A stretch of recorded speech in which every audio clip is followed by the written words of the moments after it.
Pessoal, vamos falar sobre direitos e garantias fundamentais, ok?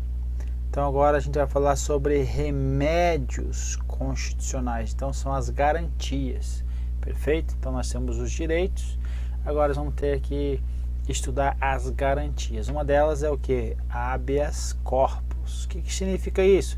Significa que é um remédio que vai atacar ilegalidades e abusos de poder que vão estar atacando quem? Quais os direitos que eles vão estar atacando? Os direito de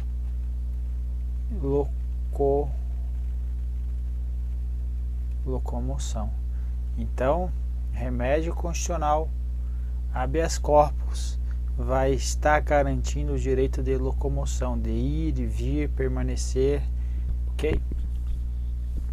Vamos ver aqui o que o autor Pedro Lenz vai falar sobre HC, certo? Tem por objetivo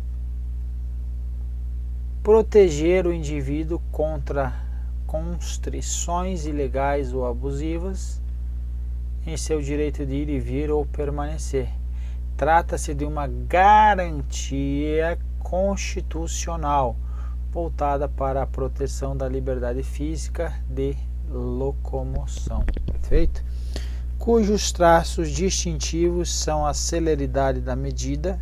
Então isso aqui é a celeridade da medida.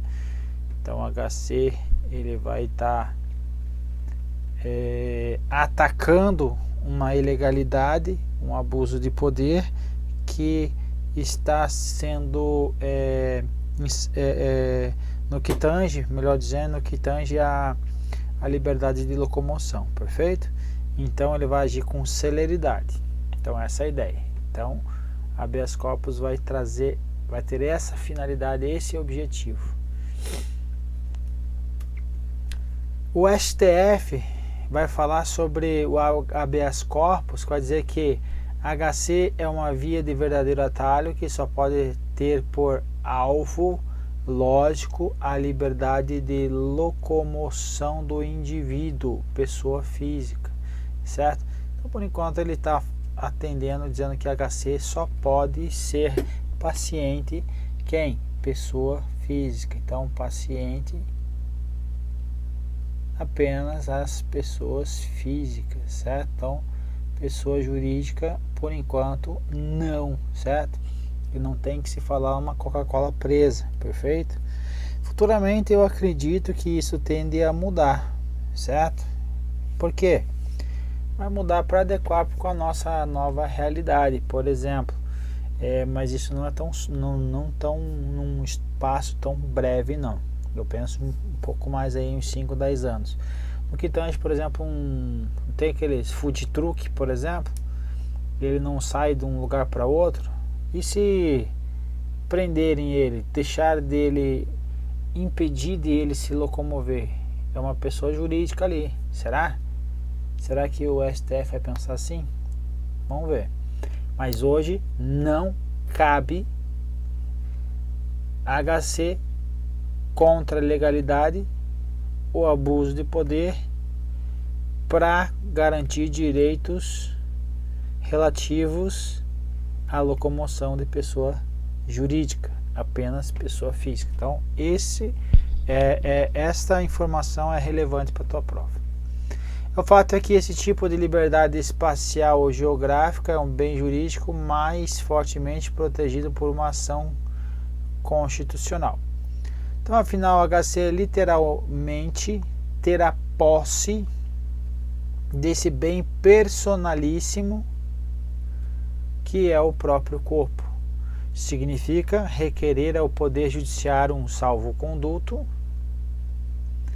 que outra coisa não é senão a expressa ordem para que o requerente preserve ou então recupere a sua autonomia de vontade para fazer do seu corpo um instrumento de geográficas idas e vindas. Isso aqui o nosso amigo aí, Carlos Aires Brito, tinha fumado um baseado antes de fazer esse texto aqui, não é? Um instrumento de geográficas idas e vindas. Pessoa jurídica, olha só, ele vai dizer que pessoa jurídica não pode, olha, pessoa jurídica que somente poderá ser punida com multa ou pena restritiva de direito, então não tem pena restritiva de liberdade. No outro falar, a liberdade de locomoção do agravante não está nem mesmo indiretamente ameaçada ou restringida no caso da pessoa jurídica. Então, pessoa jurídica não pode ser o quê? Paciente do habeas corpus. Informação relevante. Então, habeas corpus é um remédio constitucional utilizado contra o que? Ilegalidade ou abuso de poder, certo? Relacionado logicamente ao direito de locomoção, que é o direito de ir, vir e permanecer. O artigo 5º da Constituição Federal, inciso 68, vai trazer aqui sobre o HC. Vai dizer assim: conceder-se-á habeas corpus sempre que alguém, quem é esse alguém? Leia-se, pessoa física, certo? Então essa pessoa física pode ser um estrangeiro, pode ser um nacional, ok? Sofrer ou achar ameaçado, então o HC ele pode ser repressivo ou preventivo. Tem outras nuances relacionando aí ao HC, mas as duas principais são essas. As outras que eu vou trazer daqui a pouquinho são alguns autores que adotam, caem pouco em prova, ok? Ameaçado de sofrer violência ou coação em sua liberdade de locomoção, certo? Então, só relacionado à locomoção. Eu trago aqui, daqui a pouco eu vou mostrar para vocês um julgado do STF que caiu em prova relacionando a uma notícia. Aquela notícia não trazia ali uma ameaça à locomoção aí do paciente, então não coube lá o HC, certo? Então, liberdade de locomoção por ilegalidade ou abuso de poder. Então, cabe habeas corpus quando tiver o que? Uma ameaça ou realmente sofrer a violência. Legitimidade ativa. Quem pode impetrar o HC? Todo mundo. Então, é atribuída a qualquer pessoa física, nacional ou estrangeira, inclusive para pessoas jurídicas, certo? Então, a qualquer pessoa física, independente se ele é cidadão ou não é cidadão, tem capacidade mental ou não tem capacidade mental, qualquer pessoa física.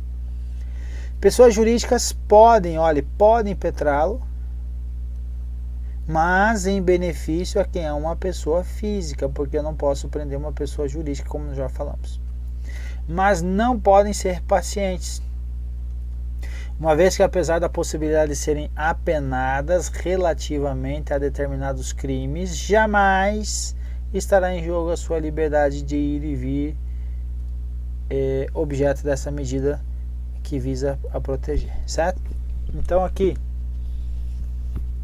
atualmente nós temos esse entendimento, ok? Portanto, desde já, então, guardar o quê? Que o HC só será cabível quando estiver em risco a liberdade de locomoção do indivíduo. Então, por esse motivo, não pode ter paciente uma pessoa jurídica, que só poderá ser punida com a multa de pena restritiva de direito ou multa ou pena restritiva de direito. Entretanto, admite-se que uma pessoa jurídica impetre um HC, um habeas corpus, a fim de proteger o direito de ir e vir de um empregado ou de um associado que seja uma pessoa física, ok? Agora veja que interessante o STJ que diverge do entendimento do próprio STF. STJ ele vai dizer que, olha, a regra, o que não se admite é que a pessoa jurídica figure no polo passivo do right. O que é right? Isso daqui é o inglês, termo em inglês para trazer aí o habeas corpus. Normalmente utiliza-se para o habeas corpus ou mandado de segurança esse termo aí. Então, segundo o STJ, é um termo em inglês, o habeas corpus não se presta a amparar reclamos da pessoa jurídica na qualidade de paciente. Então, a regra é que não pode. Eis que restrita a liberdade ambulatorial, o que não pode ser atribuído à empresa. Então, não pode ser atribuído à empresa o que? A pena restritiva de liberdade. Mas o STF admite, então, que a empresa como paciente nos casos de quem? De crimes ambientais. Então, nos casos de crimes ambientais, com a condição de que pessoas físicas também figurem conjuntamente no polo passivo da impetração. Então, o STJ entende dessa forma, que cabe a regra. Então, a regra é o quê? Que o paciente sempre será quem? Pessoa física. E a nossa querida exceção, somente para o STJ, porque o STF não admite. A exceção quando o quê? Crimes ambientais. Mas que tenha quem no polo passivo? Uma pessoa física e a pessoa jurídica. Ok? O STF entende que mesmo nesses crimes, que são os crimes ambientais, não, a pessoa jurídica não pode ser paciente, não pode ser beneficiária do habeas corpus, ok? Considerando que ainda que condenada a pessoa jurídica, nos crimes ambientais para o STF, por razões de ordem lógica, não receberá uma pena restritiva de liberdade. Perfeito? Continuando, quais os tipos de habeas corpus que nós podemos ter? Então, nós falamos do repressivo e do preventivo, ok? São os dois aí que caem normalmente em prova. Os demais caem mais aí para formação específica em direito. E também ele é muito raro cair. Mas vamos lá, porque alguns autores falam deles, mas não são todos, perfeito? Então, o HC pode ser repressivo ou liberatório, preventivo ou salvo-conduto, profilático, que é o potencial constrangimento, e o suspensivo, ok? O primeiro, que é o repressivo, então, para reparar a ofensa, então o cara já foi preso, perfeito?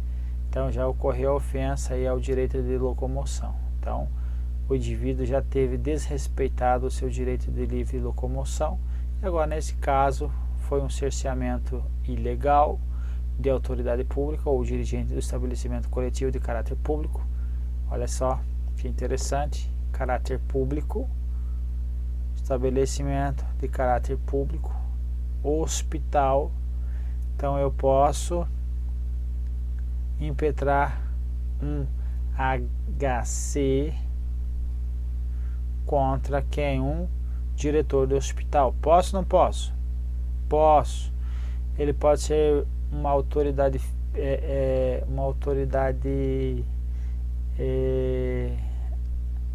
da administração pública? Sim. Pode ser um particular?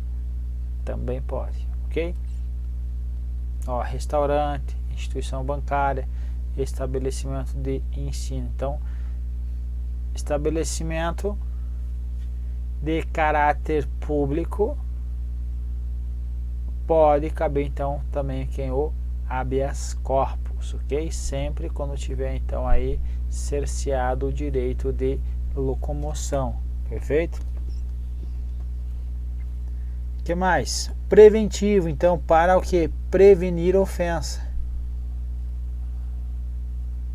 Então, quando haja fundado receio de constrangimento ilegal a liberdade de locomoção e importa a expedição do salvo-conduto. Ok? Então, é o tal do preventivo. E agora tem um outro que é muito parecido com ele, mas se difere no detalhe, que é o profilático, que é o potencial constrangimento, para então suspender atos processuais ou impugnar medidas que possam importar em prisão, tais como quebra de sigilo bancário e fiscal, quebra de sigilo telefônico, busca e apreensão, etc. Então veja que o profilático está muito parecido com o preventivo. Então a banca não cobra muito essas distinções aqui, ok? Cobra mais se é preventivo ou repressivo. E por fim é o suspensivo, que vai ser defendido por alguns autores naqueles que já existe então um constrangimento legal, mas a pessoa ainda não foi presa. Então na realidade aqui é o que? Um mandado de prisão já existe e agora vai ser suspenso esse mandado de prisão. Então caso em que se expede um contramando de prisão. Então tem um mandado, agora tem um contramando da prisão. Então é o HC suspensivo. O STF ele vai falar sobre uma situação em que ocorreu aí uma reportagem vinculada no site do CNJ, mas que entraram com HC, só que não era o remédio cabível para a retirada dessa reportagem, e porque não afetava a liberdade de locomoção do paciente, perfeito? Então aqui, ausência de risco à liberdade de locomoção física, right incabível. Então ao STF, então a jurisprudência prevalecendo do STF no sentido que não terá segmento HC que não afete diretamente a liberdade de locomoção dos pacientes.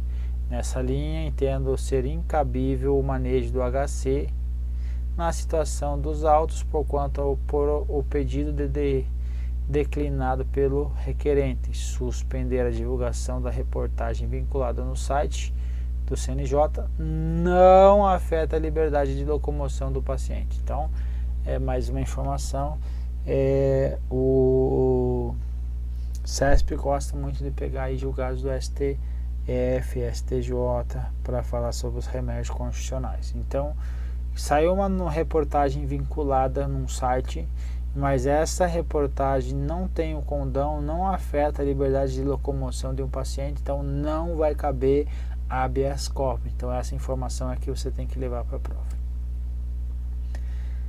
Vou fazer um HC. Qual é a língua que eu vou utilizar? Deve ser redigido em português. Se eu escrever em inglês, não vai ser recebido, ok?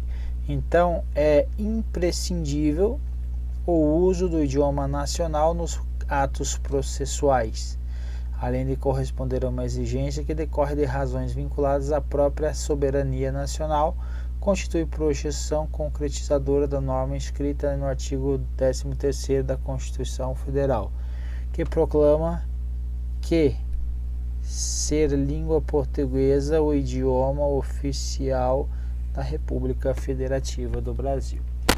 Então, um estrangeiro pode impetrar um HC? Pode ou não? Pode, mas deve ser no vernáculo pátrio, ou o vulgo português, certo? Senão não vai ser conhecido. Olha aqui que diz o STF ainda, que vai falar sobre agora o estrangeiro que, mesmo não domiciliado no Brasil, tem plena legitimidade para impetrar o habeas corpus. Por que está falando isso? Por causa do caput do artigo 5º da Constituição Federal, que fala que todos são iguais perante a lei, sem distinção de qualquer natureza, garantindo-se aos brasileiros e aos estrangeiros residentes no país a inviolabilidade do direito à vida, à liberdade, à igualdade, à segurança e à propriedade nos termos dos seguintes. ele está falando aqui que não só aos estrangeiros residentes, mas também os não domiciliados no Brasil têm direito à legitimidade do HC. Precisaria o próprio STF trazer esse entendimento? Não. A própria Constituição Federal já traz isso. Olha só. Todos são iguais perante a lei, sem distinção de qualquer natureza. Vai garantir a quem? Aos brasileiros e quem mais? Aos estrangeiros residentes no país. A STF abrange não só os que são residentes do país, mas assim como aqueles que estiverem em trânsito, certo? Então, em trânsito no país também vai estar garantido a eles aí a possibilidade do HC, ok? Então, veja, aos estrangeiros residentes no país, a inviolabilidade quem? Do direito à vida, à liberdade. Então, olha aqui, ó. Eu estou garantindo aos estrangeiros a inviolabilidade do direito à liberdade, nos seguintes termos: conceder-se-á habeas corpus sempre a quem? Que alguém. Então, esse alguém pode ser estrangeiro. Sofrer ou se achar ameaçado. Então, preventivo e repressivo, de sofrer violência ou coação em sua liberdade de locomoção por ilegalidade ou abuso de poder, ok? Então, conceder-se-á o habeas corpus. Então, nesse caso, entra, obviamente, também quem? O estrangeiro.